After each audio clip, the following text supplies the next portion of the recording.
Marta Cruz escreveu um livro onde mostra as emoções da família e amigos de Carlos Cruz, enquanto o apresentador esteve na prisão. Testemunhos de quem viveu perto o processo Casa Pia, a quem a Marta chama as outras vítimas. Olá, boa tarde, Olá, Marta. Este é o livro que vai ser apresentado na quinta-feira. Na sexta-feira. Na sexta-feira. A partir de amanhã já está nas bancas. Já está à venda. Vai ser apresentado pelo advogado do teu pai, o Sá Fernandes. Mas este é um livro que fala na primeira pessoa daquilo que foram os teus últimos 8 anos. E que idade é que tu tinhas quando... Tinha 18. Portanto, eras adolescente. Agora és uma mulher e mãe. E mãe. Tu soubeste que o teu pai estava envolvido num escândalo porque ele próprio te avisou. Exatamente. Como é que foi? Ele ainda não estava envolvido, estavam a querer envolvê-lo. Ele chamou-me a mim e ao meu irmão na casa dele para nos dizer que no dia a seguir ia sair uma notícia que o punha dentro de um possível escândalo, porque ainda estava muito no ar, e queria nos avisar para que não nos apanhassem de surpresa, até por situações anteriores, como quando eu era mais pequena, que ouvi pela rádio que ele estava a ser operado à garganta e ele não queria que nos apanhassem de surpresa. Então chamou-me a mim e ao meu irmão, porque a minha outra irmã estava na Itália e a pequenina, pronto, tinha 10 Estamos a anos. falar, porque muita gente acha que o Carlos Cruz tem 2 filhas, tu e a Mariana, mas há 2 outros filhos que são enteados, são os filhos da tua mãe, não é? Mas que são considerados da família e que para o Carlos são filhos, não é? Pronto, tem o meu irmão, que é do primeiro casamento da minha mãe, que é enteado, e tem a minha irmã, que na realidade é minha prima, mas os meus pais adotaram-na quando era pequena. Portanto, são 4 irmãos. Somos 4. São 4. Ele avisou-te, como é que tu reagiste? Eu reagi, eu lembro-me das primeiras palavras dele, de falar um pouco e muito sucintamente do que estavam a dizer e o que é que poderia acontecer. E lembro-me de começar a chorar e não querer ouvir mais e subir para o quarto. Porque o teu pai falou-te que o escândalo tinha a ver com um crime, enfim, não é, é um crime que moralmente é muito chocante, é muito agressivo. Exatamente, É muito... até um dos testemunhos, o do Dr. Ricardo Sá Fernandes, diz que é um crime que até os próprios criminosos abominam.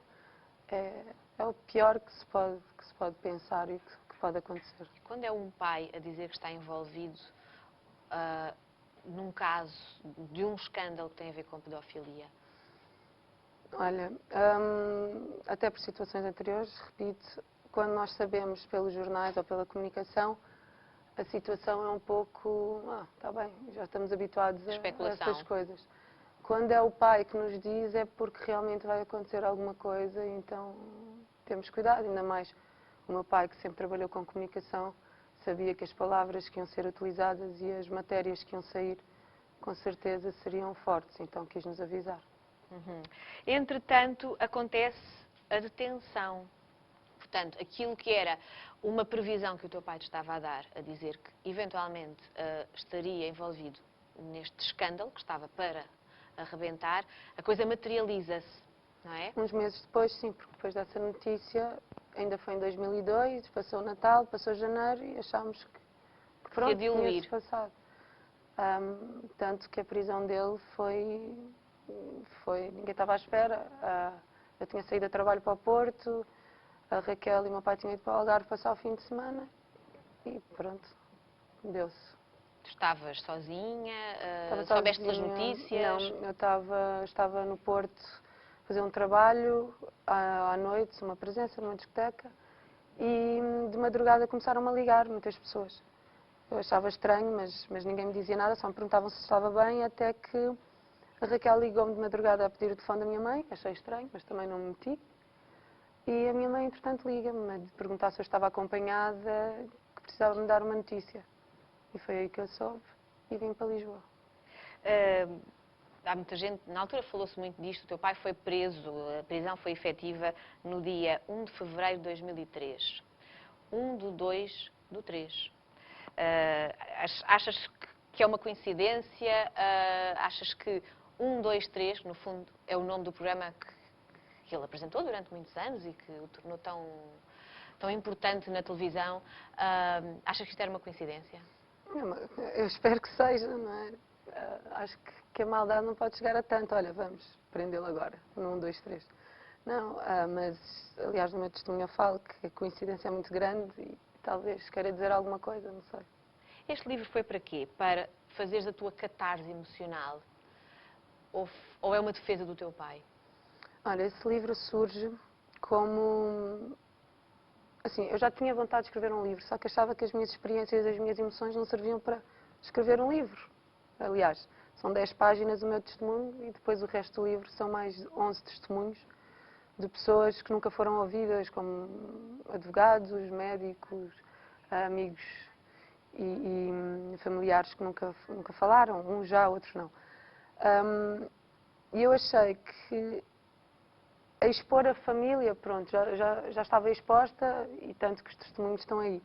Mas que há mais além disso, até em relação ao geral, uma pessoa que tem um familiar preso, ou que tem um amigo preso, ou que tem num processo, as pessoas que estão em volta e que o conhecem, acabam por ser vítimas colaterais, como disseste, acabam por deixar de ter a vida como era, acabam por ser apontadas também porque são familiares ou amigos da pessoa. E eu quis mostrar que uma pessoa central, meu pai, consegue mexer com toda a esfera à volta dele. Quis dar voz e quis chegar ao maior número de pessoas possíveis. É um grito, talvez. Óbvio que não posso mentir que é uma defesa não tão explícita, porque eu não falo, não ponho provas, não falo do processo. Não poderia também falar do processo porque não sou imparcial e não tenho conteúdo técnico para desenvolver o processo num livro. Mas é uma defesa de uma filha que ama o seu pai e acredita na sua inocência, claro. Achas que isto, apesar de tudo, tu és a filha do Carlos Cruz, mas há um Carlos Cruz que era o senhor televisão, não é? E nós endeusamos essas vidas, essas esferas, esse mundo, e tu eras a princesinha, e de repente tu és a filha do Carlos Cruz, acusado de pedofilia. Olha, Ana, nunca... É ir do céu ao inferno. É ir do céu ao inferno em segundos, sim, mas há uma parte que contraria um pouco isso, é que as pessoas em relação a mim nunca chegaram ao pé de mim para falar mal. Nunca me apontaram o dedo, nunca me magoaram com palavras, assim, diretamente, óbvio. Se eu for à internet, mil e umas, mas isso é o que é mais fácil. Como é que te defendeste? Como é que eu me defendi? Dando a cara, respondendo ao que me perguntavam, sendo verdadeira, nunca fugi, nunca... Aliás, o livro vem num momento em que o processo está...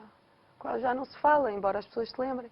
É como se fosse um despertar. Não está tão mediatizado, Exatamente, não é? É como se eu tivesse a despertar uma situação. Mas eu me esconder não era bem esconder, era aparecer, talvez.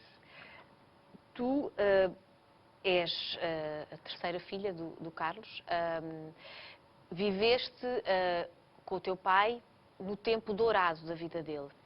A Mariana, a tua irmã, não se lembra do teu pai sem ser o Carlos Cruz acusado de pedofilia. A Mariana só teve noção do que estava a acontecer há pouco tempo. Quando o meu pai e a Raquel começaram a sentir que na escola as coisas começavam a ficar um pouco mais violentas. Violentas no sentido das crianças, as crianças não têm muita noção daquilo que dizem, não é? Ouvem coisas em casa e acabam por falar. E acho que foi aí que eles sentiram mais a necessidade de lhe explicar, por palavras que uma criança de 9 anos pode entender, o que é que tinha acontecido, o que é que poderia acontecer. Mas acho que a Mariana é uma miúda inteligente, conhece o meu pai, vive com o meu pai, e não é por isto que ela deixa de estar ou de amar o pai como ama. Aliás, a Mariana é completamente fã do meu pai e a divisão até depois do divórcio entre ele e a Raquel, a divisão da Mariana, não como objeto, mas como filha, não tem fim de semana nem nada. Ela vai e passa às vezes 4, 5 dias com o meu pai, depois passa 4, 5 dias com a Raquel, porque realmente tem isso com o meu pai. Liga-lhe todos os dias, quando está em casa da Raquel, liga pelo Skype só para vê-lo. O teu pai, na tua vida, também foi um homem presente? Foi presente, sim, foi. O meu pai, na época dourada, como lhe quiseste chamar, era um pouco viciado no trabalho, não parava muito em casa, mas sempre presente, ou por telefone, ou passava por lá para Mas era estar connosco. acessível? Sim, óbvio, o meu pai sempre foi muito acessível, a nós, família e até aos amigos, mas posso dizer que nós hoje temos muito mais tempo para estar juntos do que antigamente. Mas os 15 meses em que ele esteve detido, esteve na prisão, levou-te a momentos desesperados como a horas não devidas, ires bater à porta da judiciária para o ver, para lhe entregar uma carta? Eu tinha necessidade de ter o meu pai como qualquer filho tem necessidade de ter o seu pai presente, de falar, de lhe ligar, de desabafar, de lhe pedir um conselho. E surge essa situação, uma das muitas, que eu queria falar com ele e ele só ia me telefonar à hora do almoço e eu precisava falar com ele, urgente, e quis-lhe entregar uma carta na prisão, só que não me deixaram. Disseram que não era horas para aquilo. Choraste muito. Ainda choro. Entraste num certo desnorte e que tu confessas no livro, que te levou a vaguear nos dias, nas noites, que tiveste uma relação próxima com o álcool. Muito. Infelizmente. E o teu pai sabia? Eu acho que desconfiava. Os meus pais acho que desconfiavam, mas não tinham certeza. Acho que tiveram certeza depois de ter sido apanhada com álcool e ter saído e ter sido levada para a esquadra. Acho que é que eles tiveram certeza, mas acho que como qualquer pai sabe que a filha não está bem e não podia estar. Mas depois conversou comigo e pronto, soube o que é que estava a acontecer. Vocês tentavam esconder as emoções um do outro, as lágrimas um do outro ou não? Ele sim, eu acredito que muitas situações, entre elas de recursos negados e de outras coisas, acho que sim, acho que ele, para nos proteger, nunca nos mostrou 100% o que estava a sentir. Mas nós não, pelo menos falando por mim e pelo que eu vi também dos depoimentos que me deram para o livro, nós não... Tentávamos, pelo menos na visita, não chorar, mas era difícil. Mas, por exemplo, eu escrevia-lhe cartas quase todas as semanas, onde mostrava a minha revolta. A Raquel também, a minha mãe também falava muito. Ele era mais um pilar do que nós. Foi tentando não se ir abaixo, não mostrar, se calhar, a sua própria dor, que ele um dia te recebeu na prisão com um queque e um cotonete a fazer de vela? Foi nos meus anos. Ele conseguiu uma visita especial, 10 minutos, para me receber. E na prisão era proibido velas. E ele chegou com um queque e uma cotonete. Eu achei estranho, não sabia para o que era aquilo. Ele acendeu, o cotonete pegou fogo. E ele cantou-me os parabéns. E tu? Eu agradeci. Tu convidaste o teu pai a escrever o prefácio deste livro.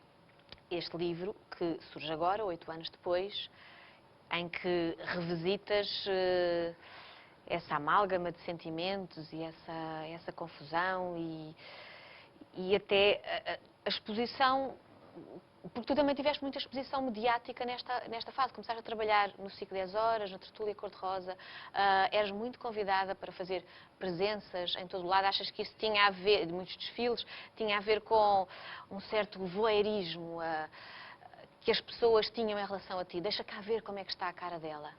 Acredito que sim. Eu até já tinha comentado, eu sentia-me um pequeno animal numa jaula no jardim zoológico, onde as pessoas passavam e olhavam e queriam ver e queriam, sei lá, tocar para ver talvez se fosse real e tentar perceber o que é que se passava.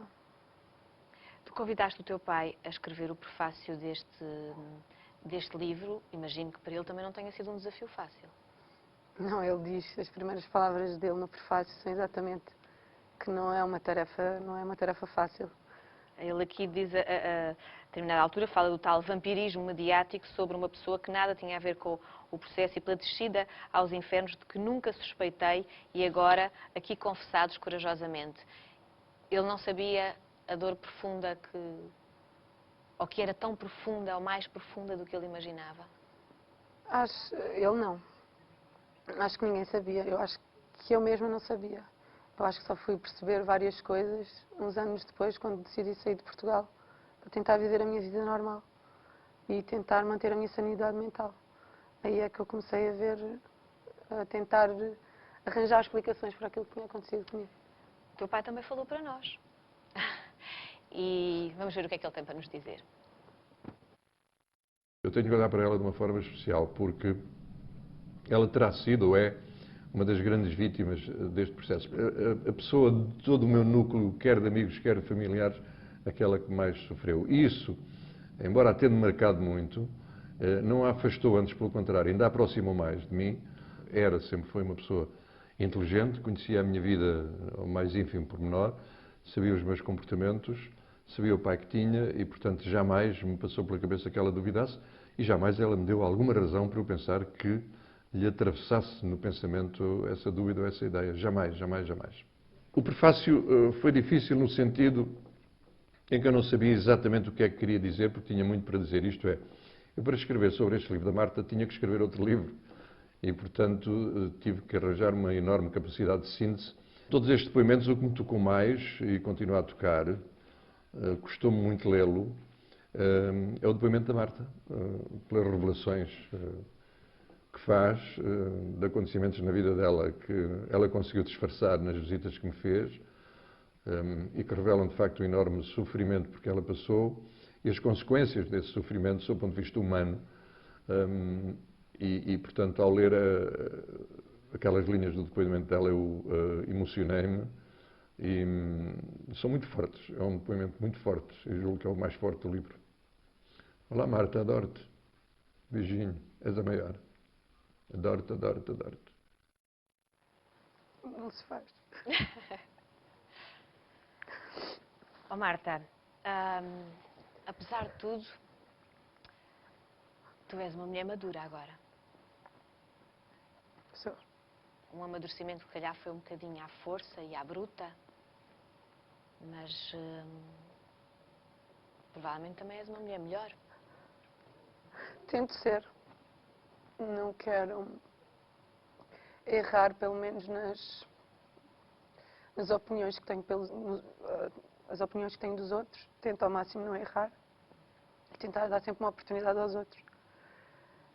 E passar a educação que eu recebi dos meus pais à minha filha. Eu acho que tu és a prova viva de que as vidas de repente podem dar assim uma volta de 180 graus quando parecem tão certinhas, tão bem encaminhadas, tão promissoras. Infelizmente acontece, não é? Mas acredito também que os obstáculos existem para ser passados e a força que temos, cada um, é para ser usada. Tu foste embora para o Brasil, porque era uma salvação, era uma fuga que tinha que acontecer para te proteger, para... Eu precisava sobreviver, sabes? Eu precisava... Se eu continuasse aqui, ou dava em maluca completamente, ou morria. De tristeza e das noitadas e do álcool e de tudo o resto. E percebi que a vida que eu estava a levar não ajudava a mim nem aos meus pais, nem a quem gostava de mim. E decidi começar a minha vida do zero. Deixei tudo, deixei amigos, deixei família, deixei conquistas financeiras, deixei carreira, deixei tudo. Mas ganhaste uma filha também? Ganhei a melhor coisa que eu tenho na vida, sim. E que se não fosse ela... Isto deve ser muito cruel. Apesar de tudo, tu revisitaste todo este processo escrevendo o livro e agora isto também é um dominó. Vai tendo assim umas ondinhas que vão saindo desta pedrada no charco. Seria melhor ele ter morrido. É a capa da Nova Gente. Essa frase é retirada de um parágrafo do meu testemunho, em que eu digo que, por vezes, o meu desespero de vê-lo ali era tão grande que eu preferia entre aspas, preferia fazer o luto. Óbvio que nunca quis que ele morresse, mas para mim era como se ele estivesse a sofrer de uma doença terminal. Era vê-lo aos poucos, cada dia, por mais que ele não mostrasse e por mais que ele continue na luta e muito forte, era saber que ele estava exposto a humilhações e ameaças que eu jamais queria que o meu pai estivesse a passar por isso. E em momentos de desespero, eu queria salvá-lo. E qual seria a salvação? Ele não existir. Fechar o assunto, pôr uma pedra. Tens algum receio? Nós há pouco falámos, não está tão mediatizado agora o caso, mas a qualquer momento isto pode ter um desfecho, o recurso pode ter um desfecho, o teu pai pode ser preso. Olha, Ana, já tentei pensar nisso, já conversei inclusive com ele várias vezes sobre essa hipótese.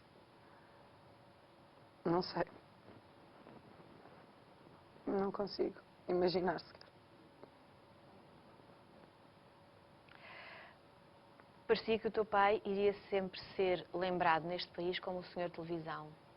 Receias que o nome Carlos Cruz fique mais associado ao caso Casa Pia e à pedofilia do que à história de um comunicador televisivo? Eu garanto uma coisa, independente dele estar em terra ou não, na terra, se a verdade sair ou não, enquanto eu for viva, posso-te garantir que eu vou lutar para que isso aconteça, que ele seja sempre lembrado pelas coisas boas que fez e pela carreira brilhante que ele teve.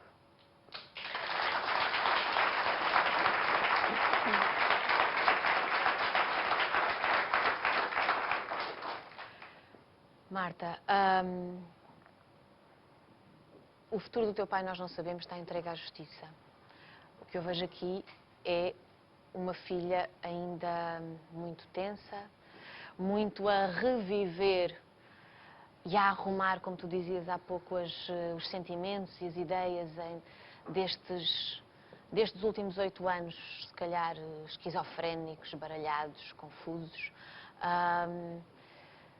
Mas provavelmente uma mulher inteira e preparada para o que der e vier. Com certeza. Ninguém me deita abaixo tão facilmente, garanto. Muito obrigada, Marta. Obrigada. Bom, um grande sucesso para o teu livro, que vai estar a partir de amanhã à venda nas livrarias e vai ser lançado na FNAC do Centro Comercial Colombo. Às 6h30. Às 6h30. Quem quiser aparecer é obviamente convidado, penso eu, e vai ser apresentado pelo advogado do Carlos Cruz, o Ricardo Sá Fernandes. Mais uma vez, peço um aplauso para a tua história como filha, como vítima colateral desta história que ainda não conhecemos o desfecho. Obrigada.